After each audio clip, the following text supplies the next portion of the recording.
What's up guys, my name is Ace, and today we're going to be discussing the final changes that they're going to be making based on the feedback from the PC beta of CoD WW2. A lot of these changes are going to be PC specific, they're not going to apply to the console version at all, but there are some of them that may apply to the console version as well.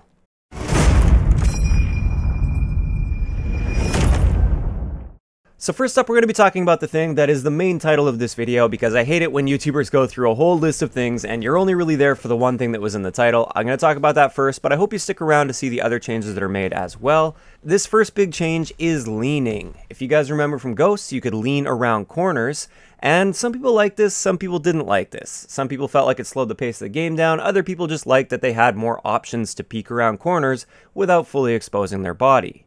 Well, during the beta, data miners actually got into the code and they saw that leaning is actually there in the code, and some of them actually modded this to activate it, and they showed some footage of this on YouTube.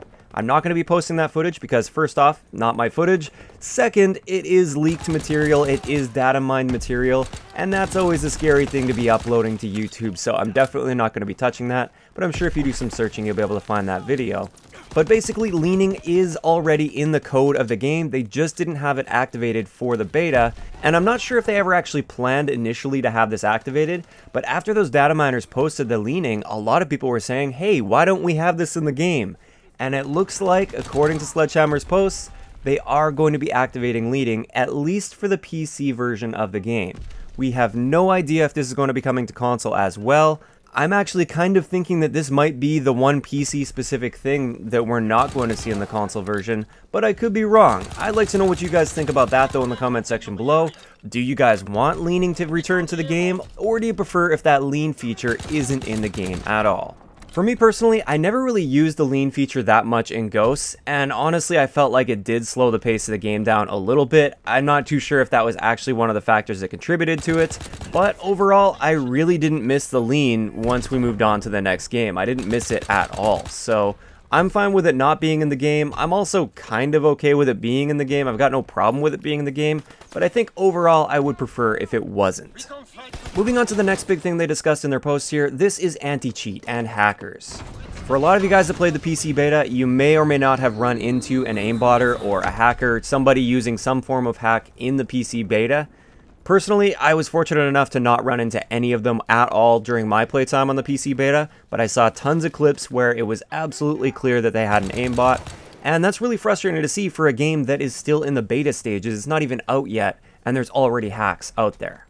This is actually something that is huge because it's turning a ton of would-be PC players away from the game. They'll never buy the game because there's already these hacks out for the beta build of the game. If you look at Steam reviews or if you look at YouTube comments talking about the PC beta, there's going to be tons of people out there complaining about the fact that there were these aimbots in the beta.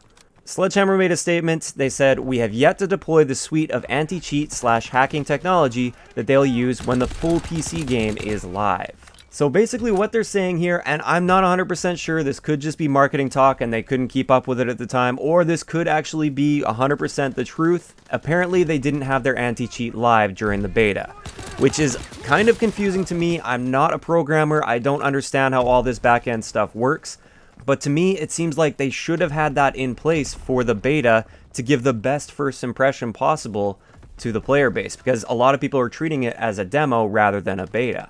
So I feel like they kind of shot themselves in the foot by not having this anti-cheat there in the beta. But like I said, again, I'm not a programmer. I don't understand exactly the technical limitations behind this, if there really are any. And I also can't say with absolute certainty that we should trust on the fact that their anti-cheat is going to work when it first comes out. I really don't know what it's going to be like. Unfortunately, it gave a horrible first impression for a lot of people, and it's unfortunate to see. If you are a PC player and you are concerned about this cheating and this hacking, I would definitely hold off on your purchase until you see if their anti-cheat is actually working when the full build launches. I know if I was a PC player and I didn't run a YouTube channel, there's no way I'd be buying this game right at launch based on what we saw in the beta, but I would definitely hold off and I would wait to see the reviews on the full build of the game and see how that anti-cheat is doing, and if it appears to be working, then at that point I would make my purchase.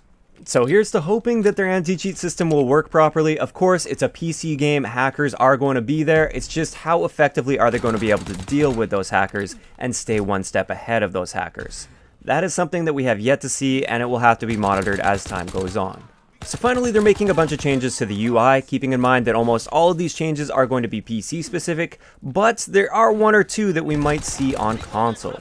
Let's cover the ones that are obviously PC specific. First off, we have scroll bars on options that scroll now. Instead of having to click the little arrows or use your direction keys, you can actually scroll through those options, which is a nice little improvement.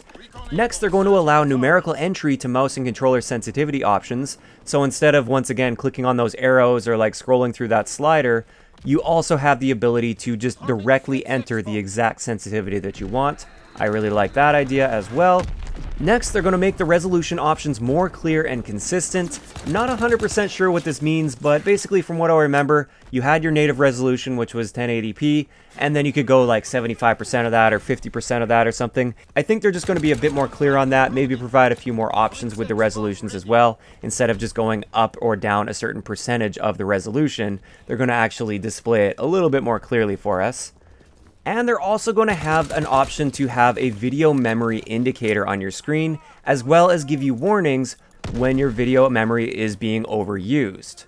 So basically, if you're maxing out your GPU and that's holding you back, it's going to tell you that that's happening, and that'll give you an indication that you need to lower some settings or change a few of your video settings so that you can actually run it at peak performance on your build. So now let's move on to the UI changes that are likely going to be for the console builds as well as the PC build. This is a more streamlined way to exit the game. I saw a few complaints about this on Reddit. Personally, I didn't run into this at all because I don't really leave games ever, so I never really noticed this, but hey, I'm all for streamlining menus as much as possible. I know in general the menu system isn't very streamlined in the CoD WW2 beta, so I'm glad they recognize at least some of that and are working to make some changes to it. And finally, this is something that is huge for me. They are going to clearly indicate being in a party status in the UI. This was one of my bigger complaints with the menu system with both of the betas and the console as well as the PC, is you couldn't see who was in your party and if your party was together unless you went all the way over to the party tab and specifically checked your party, which is completely counterintuitive. A lot of times you just want to know that your party's together so you can search for a game, and you should be able to see that your party's together in the screen before you search for a game. Most people, when they send a party invite out, they don't just sit there and wait to see that person actually pop up in the party. You send out your invite, and then you usually go and edit your classes or do something else in the menus while you're waiting for that player to join, and then once the player joins, you hop into a game. As it is right now, you have to keep checking back to that party tab to see if they're actually in your party before searching for a game, which just makes absolutely no sense. That should be displaying pretty much all the time. I can understand it not displaying when you're actually in editing a class, but it should at least display in the menu before you search for a game. So they are going to be changing that up. I'm really happy to see that. That was a huge complaint that I had with that. It was extremely annoying to deal with, and I'm glad they recognized that. And with that, that's going to wrap up the list that Sledghammer shared with us. Keeping in mind, there is going to be other stuff that goes on behind the scenes. Even after the game goes gold, we have the day one update that we're going to be getting. We always get this with Call of Duty. So even after the games are being printed on the discs, they're still going to be doing some work that will end up being in a day one title update. So with that, I'd like to know in the comment section below, what do you guys think of these changes? Like I said earlier, how do you feel about that lean feature returning to the PC build, and would you like to see it also in the console build of the game? Also, with the hackers and the aimbotters, was this enough to turn you away from the PC build of the game? Do you have faith in their anti-cheat suite that they're going to be launching with the full build of the game? What's your overall thoughts and opinions on this? If you enjoyed the video, a like rating is always appreciated, and don't forget to subscribe for more if you haven't already. I'll talk to you guys next time.